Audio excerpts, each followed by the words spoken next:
Pemirsa, jelang perayaan Cap Gomeh, panitia menyediakan jembatan sepanjang 180 meter yang dirangkai dengan menggunakan tongkang atau ponton, terbentang dari dermaga Intirup hingga Pulau Kemaro.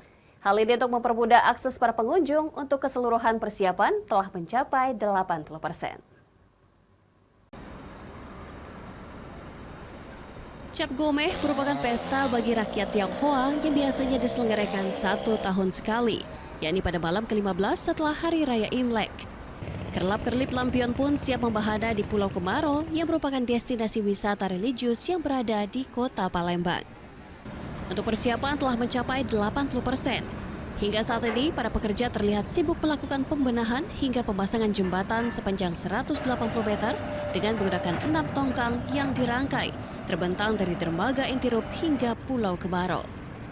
Pernak-pernik serta ribuan lampion telah terpasang. Perbaikan lantai hingga bersih-bersih kawasan, terutama tempat peribadatan, tengah dilakukan. Bahkan jembatan tongkang untuk akses para pengunjung akan dilengkapi dengan tenda dan hiasan lampion untuk menyuguhkan keindahan serta kenyamanan bagi pengunjung. Kita bisa mulai nih jalan. Ya. Kalau untuk masyarakat ramai mungkin udah siap tenda-tendanya.